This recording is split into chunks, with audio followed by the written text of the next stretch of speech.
السلام عليكم ورحمة الله وبركاته. أصحابتي إذا قالي كسو دوادا channel كيغا مقصود كوكي مركو بعد مر لبادي مر صدحات كعمو فرن با إن كسو دوينا يا أصحابتي إذا قالي ما شاء الله تبارك الله ساد يجو هم بليين نيسان أما أدي يجو سودعين نيسان أما أدي يجو ديرجلين نيسان وإذن كجا ما هاد علنا يا أصحابتي إذا ما شاء الله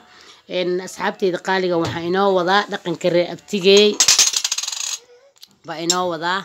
alaabtan dadkii yaqaanay bunna baa lagu kariyaa bunna asxaabta ma sha Allah alaabta u jeedin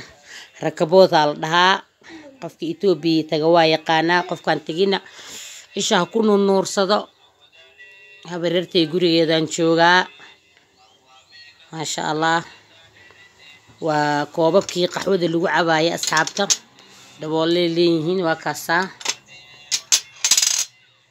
ujeedin qofkii rabo diyaar waaye waa laga gadayaa asxaabta ninkii rabo dalab waaye dalabuu ku imaadaa qaxwada waaye waa kaasa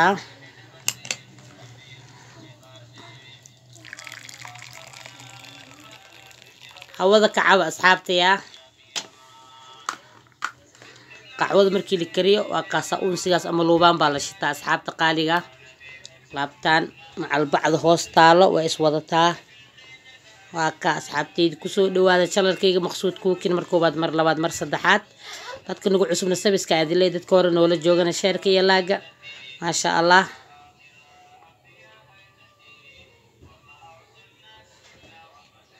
kana waxaa waaye jalmada markii la kariyo la soo saaraa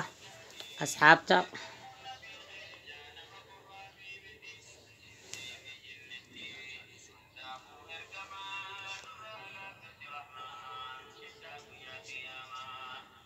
asxaabtay soo dhawaada insha Allah taala dadka nagu cusubna sabiska dadka hore noola joogana sheerka ilaa waxaan naga faa'iidiin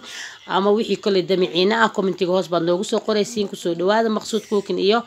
alaab tireer abtigay ama dhaqankoodii ma sha Allah Itoobiya laga keenay alaabtan from Addis Ababa ama Finfinney kusoo dhawaada maqsuud cooking. Salaam alaykum wa rahmatullahi wa barakatuh.